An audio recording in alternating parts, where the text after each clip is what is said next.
آج اس دنیا کے اندر آپ کہیں ملازمت کرتے ہیں، 8 گھنٹے کی ڈیوٹی دینا ہوتی ہے. ان 8 گھنٹوں کے اندر آپ کا مالک آپ کو بلائے، صرف 8 گھنٹوں میں ایک عارضی ملک آپ کے اوپر رکھتا ہے، تو آپ دوڑ کے جاتے ہیں کہ نہیں جاتے؟ آپ کے مہمان بھی آپ کے پاس بیٹھے ہوں اور آپ چائے بھی ان کو پلا رہے ہوں، لیکن باس بلا لے آپ کو اور وہ گھنٹی دے، تو آپ بیل پہ سب کو چھوڑ کے بھاگتے ہیں کہ نہیں بھاگتے؟ مہمانوں سے بھی معذرت کرتے ہیں، مجھے باس نے بلایا، آپ دوڑتے جا رہے ہیں. یار ایک دنیا کا باس بلائے تو مہمانوں کو چھوڑ کے، چائے کو چھوڑ کے، مرغن غذاؤں کو چھوڑ کے، سب کو چھوڑ کے بھاگ جاتے ہیں.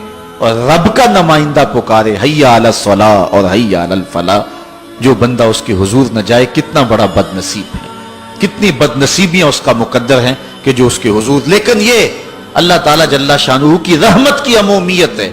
اگر آج 8 گھنٹے کے لیے آپ کہیں ڈیوٹی کرتے ہیں، وہ آپ کو آواز دے اور آپ نہ جائیں تو وہ آپ کی نوکری ختم کر دے گا، آپ کو سخت سرزنش اسی وقت کرے گا یا پھر آپ کو فارغ کر دے گا. لیکن اللہ تعالیٰ جل شانہ اس کی نافرمانی پہ نافرمانی کرتے رہیں، کبھی اس نے رزق کے دروازے بند نہیں کیے، بلکہ جو نہیں مانتے ان کو اور زیادہ دے رہا ہے، کیونکہ ان کا حصہ صرف دنیا پہ ہی ہے نا، آخرت میں تو حصہ ہی کوئی نہیں ہے. بلکہ فرمایا اگر مسلمانوں کی دل جوئی کا لحاظ نہ ہو تو میں کافروں کے گھروں کی سیڑھیاں بھی سونے اور چاندی کی بنا دوں. چونکہ انہوں نے دنیا کو دیکھا ہے، آخرت ابھی دیکھی نہیں ہے، ورنہ جو ان کے لیے آخرت میں رکھا گیا ہے دنیا کی کوئی شے ان کے نزدیک حیثیت ہی نہ رکھے.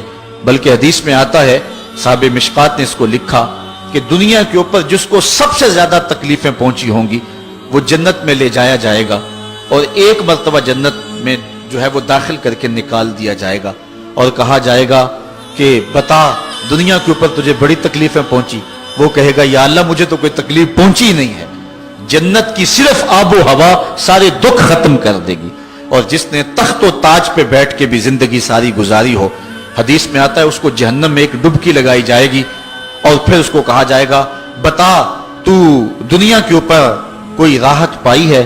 وہ کہے گا مالک دنیا کے اوپر میں نے کوئی سکھ دیکھا ہی نہیں ہے. ایک ہوتا جہنم کے اندر دیا جائے گا، دنیا کے سارے سکھ ہی بھول جائے گا کہ میں وہاں بادشاہ ہوا کرتا تھا، میں وہاں حکمران ہوا کرتا تھا، پوری دنیا کو میں نے جو ہے وہ ریوڑ کی طرح ہانکا تھا اور انسانیت کا قتل کیا تھا، میری رونت اور میرا تکبر دنیا کو جکا دیتا تھا. اس کو کوئی شے اور اپنی کوئی آکڑ اور کوئی بات یاد نہیں رہے گی، صرف ایک ڈبکی کی بات ہے.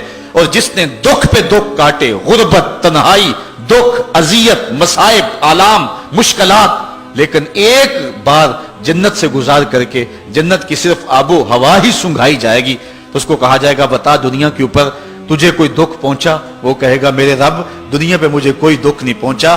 اب بتائیے کہ اللہ کے حضور ہم حاضر ہوں یا کہ دنیا کوئی منشا و مقصود بنا لیں؟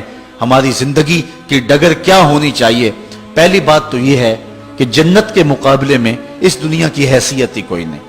اور دوسری بات، اگر دنیا کے اوپر ہم عزتیں، سرخرویاں جس کو ہم سمجھتے ہیں یہ سرخرویاں ہیں، وہ پا بھی لیں تو وہ کتنا کو عرصہ ہے، پھر اس کا حساب بھی تو ہم نے دینا ہی دینا ہے. اس لیے ہم دیکھ لیں، جتنا برداشت کرتے ہیں اس کے مطابق جو ہے وہ ہم چلیں.